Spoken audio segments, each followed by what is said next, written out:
We should also talk about Congress leader Rahul Gandhi వాళ్ళ chart మనం చూడాలి.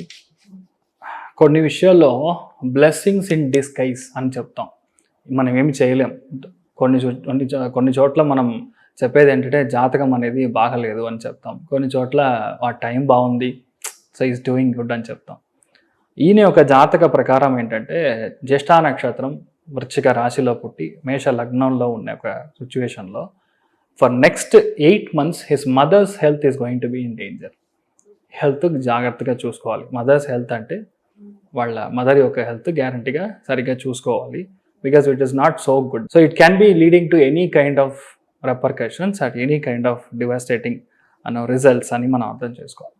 సో ఈయనకు జరిగే దశ చూసారంటే 2026 అక్టోబర్ దాకా కుజ మహాదశ జరుగుతుంది. 2026 అక్టోబర్ దాకా ఒక యావరేజ్గానే ఉంటుంది, పెద్దగా ఏమీ సూపర్గా అని చెప్పలేం. బట్ 14/10/2026 ఈయనకి రాహు దశ స్టార్ట్ అవుతుంది.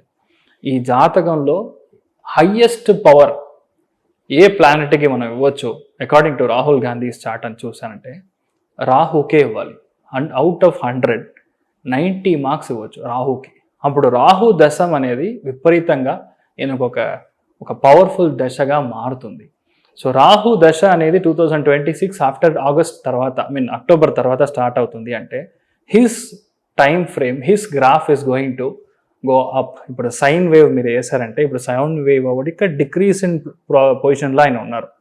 అప్పర్ వేవ్ కంజంక్షన్ ఎప్పుడు జరుగుతుందంటే అక్టోబర్ 2026 తర్వాత డెఫినెట్గా there is a huge chances of him to again come back to power.